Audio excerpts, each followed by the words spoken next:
కాదు ఇంత సడన్గా ఇప్పుడు బిజినెస్ బాగానే రన్ అవుతుంది, కామెడీ అయిపోయింది, బిజినెస్ బాగానే రన్ అవుతుంది, ఫ్రాంచైజీలు చేసుకుంటున్నాం, ఎందుకు సడన్గా పాలిటిక్స్? అసలు టైం లేదు. ఎందుకంటే ఆ మహానుభావుడి అరాచక పాలన, డబ్బులు సంపాదించిన టైం లేదన్నా పొలిటికల్. అట్లా కాదు. ఇప్పుడు నాకు తెలిసిన జ్ఞానం, నాకు తెలిసిన పరిస్థితుల్ని నేను విన్నపించాలా, నేను చెప్పాలనుకున్నా. మహానుభావుడు అక్కడ దారుణంగా తయారైపోయినాడు, విచ్చలవిడిగా ఉండాలి. ఈరోజు ఒక మాట మాట్లాడతా. పవన్ కళ్యాణ్ గారు ఉన్నారు, మాటకు వస్తే 3 పెళ్ళిళ్ళు అంటాడు. పవన్ కళ్యాణ్ గారు 3 పెళ్ళిళ్ళు చేసుకోవడం వల్ల ఈ దేశానికి కానీ రాష్ట్రానికి కానీ ఆయన కుటుంబానికి కూడా చెడేమీ జరగలేదు.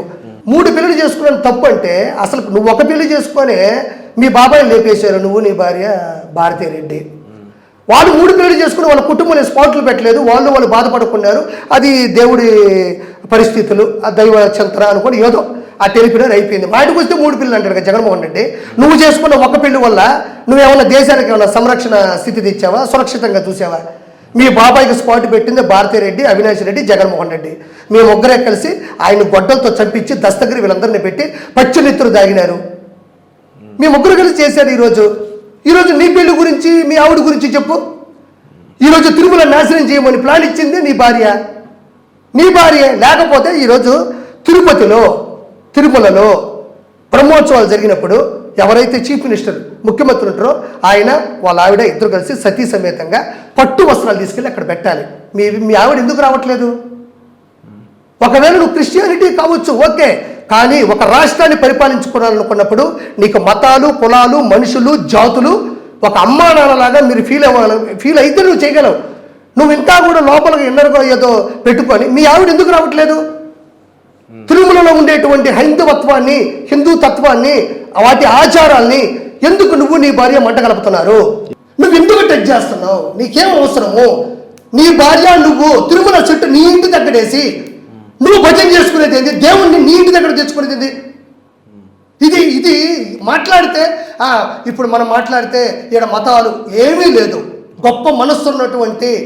గొప్ప మనస్సుండే ముస్లింలు ఉన్నారు, మంచి మనసు ఉండేటువంటి క్రిస్టియన్స్ కూడా ఉన్నారు. రియల్ క్రిస్టియన్ ఎవరు కూడా ఎదుటి మతాన్ని నాశనం చేయరు, మన మతాన్ని కాపాడు అంటారు. బాబాయిని చంపచ్చు, చెల్లెల్ని రోడ్డు మీద పడేయచ్చు, ఏం చేసినా వెనకేసుకొని రావచ్చు అని ఉంటే మీరు అతను గౌరవించండి, నాకేం ఇబ్బంది లేదు. పవన్ కళ్యాణ్ భార్యను తిట్టినప్పుడు మీకు పూనకాలు రావు. ఇంత దిగజారిన ఎదవల్లారా? భారతీరెడ్డి ఆడబిడ్డ, పవన్ కళ్యాణ్ గారి భార్య ఆడబిడ్డ కదా? గాడిద కొడకలారా, సిగ్గులేని నా కొడకలారా, డబ్బులు కమ్మిడిపోతారా నా కొడకలారా? మీరే నా కొడుకుల వల్లారా ఆంధ్రప్రదేశ్ దిగజారిపోయింది. పవన్ కళ్యాణ్ గారి వైపు ఆడబిడ్డ కాదు, చంద్రబాబు నాయుడు గారు భువనేశ్వర్ గారు ఆడబిడ్డ కాదు, లోకేష్ గారి వైపు ఆడబిడ్డ కాదు, బాలకృష్ణ గారి బిడ్డ ఆడబిడ్డ కాదు. జగన్మోహన్ రెడ్డి భార్య మొత్తం ప్రపంచానికి శక్తి. జగన్మోహన్ రెడ్డి ఒక్కడే అద్వితీయ వ్యక్తి. పనికిమాల ఎదవల్లారా, ఇంట్లో ఆడవాళ్ళని టార్గెట్ చేసేది డబ్బులు తీసుకుని పనిమాల ఎదవల్లారా. రేపు నీకు బిడ్డలు ఉన్నారు, నీ బిడ్డలకు ఏమి నేర్పిస్తావు? నీ బిడ్డే నీ భార్య, అదే వాడి కన్నతల్లిని పట్టుకొని తిడతా తాగేసి ఆ రోజు అనిపిస్తారు గాడిద కొడకల్లారా. ఎంతసేపు పవన్ కళ్యాణ్ గారికి 3 పెళ్ళిళ్ళని నువ్వేమన్నా చేసావా? బ్రోకర్ నా కొడక, నువ్వు వెళ్ళి పెళ్లి చేసావా? పెళ్ళైన తర్వాత నీకేమైనా ఆటంకం జరిగిందా? పెళ్లి చేసుకోకూడదా? ఒక వ్యక్తి 3 పెళ్లిళ్ళు చేసుకోకూడదా?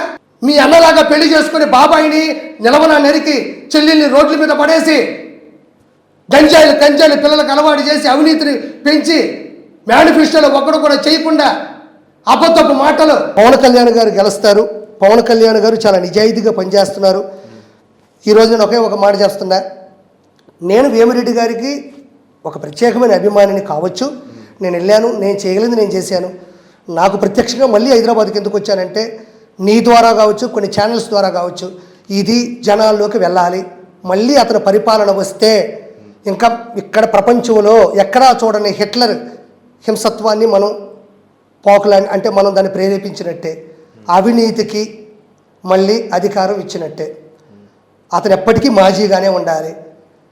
నెక్స్ట్ వెంటనే పవన్ కళ్యాణ్ గారు, టీడీపీ గారి ప్రభుత్వం, పురంధరేశ్వర్ గారు వీళ్ళ మద్దతుతో జగన్మోహన్ రెడ్డి అనే వ్యక్తి జైల్లోకి వెళ్ళబోతున్నాడు. దాన్ని ఎవడూ ఆపలేరు, అందులో నో డౌట్ ఏమీ లేదు. ఫస్ట్ తిరుమల మీద దయచేసి మీరు రాగానే ప్రత్యేక సిబ్బందిని పెట్టి తిరుమలని ఫస్ట్ పసుపు నీళ్ళతో కడిగించండి. అతను చేసినటువంటి ఘోరాతి ఘోరమైన పనులు, తిరుమల కొండ మీద అడ్డాగా మార్చుకొని అతను చేసిన అవినీతి పనులు ఈరోజు పైన శక్తి కొలది తగ్గిపోయింది. మొత్తం కడిగిచ్చి పూజారులకు కూడా మళ్ళీ కొత్తగా చెప్పి ఓంకార నాదాలు, గోవింద గోవింద నాదాలు కావచ్చు, నామాలు కావచ్చు, ప్రపంచం నలుమూలల అది ప్రకటించాలి, వినిపించాలని కోరుకుంటున్నాను. నేను నిజంగా తిరుమల గురించి మాట్లాడింది గొప్పే అయితే, మొన్న అమిత్ షా గారు కూడా ఒక మాట అన్నారు, తిరుమల నువ్వు నాశనం చేస్తున్నావు జగన్మోహన్ రెడ్డి జాగ్రత్త అన్నాడు. అన్నాడా లేదా? చూడలేదు యాక్చువల్లీ. చూసి మాట్లాడవా? అక్కడ ఆయనకి అది తెలిసిందంటే అతను ఎంత ఇంటెలిజెన్స్ రిపోర్టులు ఉంటే అమిత్ షా గారికి వెళ్తుంది, మోడీ గారికి వెళ్తుంది. నేను కొత్త కాదు కదా చెప్పేది. కాబట్టి మన మతాన్ని కాపాడుకుందాం, ఇతర మతాన్ని గౌరవించుకుందాం. మన ముగ్గురమే అన్నదమ్ములవి, అంతా బాగుండాలా. ఆ మనిషిని దించేద్దాం, నిలవన కూల్చేద్దాం, అతన్ని ఆపేద్దాం.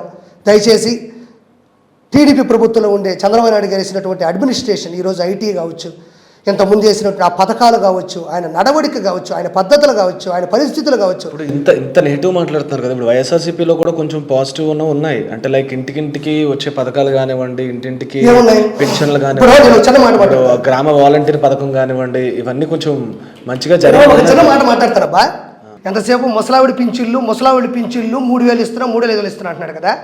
ఎంతసేపు వాళ్ళు కూడా మా పింఛన్లు ఇచ్చాడు. ఇప్పుడు ముసలావిడి పింఛన్లే ఈ ప్రపంచంలో సమస్య, అతిపెద్ద సమస్య అదేనా?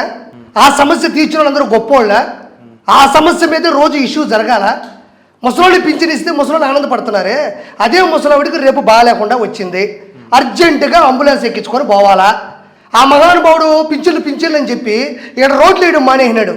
సరే, టీడీపీ ప్రభుత్వం వేసిన రోడ్లు ఉన్నా కూడా రాత్రిపూట ఇసుక దందాలు, ఇసుక టెప్పర్లో 16 చక్రాల లారీలు తిరిగి ఆ మహానుభావుడు టీడీపీ ప్రభుత్వం వేసిన రోడ్లు కూడా ఆ టెప్పర్లు కొట్టి ఇంతలో బొక్కలు పడ్డాయి. ముసలాళ్ళు అనుకుంటారు మాకు పింఛను ఇచ్చాడు జగన్ దేవుడు అంటున్నాడు. నేను అడిగే క్వశ్చన్ అంటే 3,000 రూపాయలతో నువ్వు వెళ్ళి తీసుకెళ్ళి ఒక హాస్పిటల్ చేరగలవేమో, చూపించుకోగలగవేమో. అసలు నువ్వు బతుకుండగా నువ్వు ముందు ఆ రోడ్లు దాటి పోవాలి కదా టౌన్కే. ఈ మధ్యలో బొక్క బోర్లా పడి ఆ చక్రాలు ఇరిగిపోయి ఇంత బొక్కలు, ఇన్ని నీళ్లు. అంటే అభివృద్ధి అంటే పింఛన్లు ఇవ్వడమేనా? వాలంటీర్ల చేత తీసుకెళ్లి పింఛన్లు ఇప్పించడమేనా అభివృద్ధి?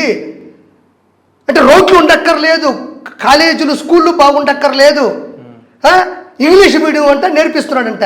ఇంగ్లీష్ మీడియం నేర్పిస్తున్న కథలు చెప్పి నువ్వు పేటీఎం వాళ్ళకి డబ్బులు ఇచ్చే ముననా కొడుకుల చేత ఇంట్లో ఉండి ఆడవాళ్ళని తిట్టిస్తావు. నువ్వు అదే డబ్బుల్ని రాష్ట్ర సంక్షేమం కోసమో, రాష్ట్ర అభివృద్ధి కోసమో ఈరోజు నువ్వు ఖర్చు పెడతావు కదా.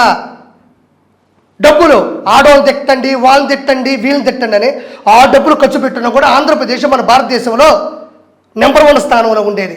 వాడు అక్కని తిట్టు, వీడి అమ్మని తిట్టు, వాడేమో రాత్రిలో సరిగ్గా సంసారం చేయట్లేదంట, వీడికేమో కాలు పైన వేస్తే మోచరాగం వస్తుందంట, వాళ్ళ చెల్లికి ఇంకా 2వ పెళ్ళంట, వీడేమో 3వ పెళ్లి చేసుకున్నాడంట, ఆడేమో బయటికి వెళ్ళి ఎవరు అమ్మాయితో ఫోన్లో అభివృద్ధి అంటే రోడ్లు ఎట్టబోతున్నాయి, విద్యాశాఖ ఎట్టబోతుంది, గ్రామీణ సంస్థ ఎట్టబోతుంది, భోజనాల పరిస్థితి ఎట్టబోతుంది, వ్యవసాయ రైతులు ఎట్టబోతున్నారు, ఇవి మాట్లాడాలి. కానీ అతను ఎప్పుడు పెళ్లి చేసుకున్నాడు, ఆర్పి ఎందుకు లేటుగా పెళ్లి చేసుకున్నాడు, ఆడికి ఎందుకు పిల్లకాయలు పుట్టలేదంటే వాడి కుటుంబంలో ఏం సమస్య ఉంది? ఇది కుటుంబాల్లో ఉండి వ్యక్తిగత విషయాల్ని నేర్చుకునే ఏకైక సంస్థ మన వైఎస్ గవర్నమెంట్లో ఉంది. అయిపోయింది దాని కథ. వెంటనే వైఎస్ జగన్మోహన్ రెడ్డి, ఆయన వైఫ్, అందులో పాత్రికేయులుగా ఉండేటువంటి పాత్రధారులైనటువంటి మన విజయసాయి రెడ్డి, మిగతా వాళ్ళందరూ కూడా జైల్లో కూర్చోండి. హలో అండి, నేను మీ Venkat. Please subscribe to India Glitz. Hi, నేను మీ Shweta Varma. Like, share and subscribe to India Glitz Telugu. Hello, నేను మీ Hamida. Please subscribe to India Glitz. Hey, this is Sumant Ashwin. Please subscribe to IG Telugu. Comment చేయండి, share చేయండి and like చేయండి. Thank you so much.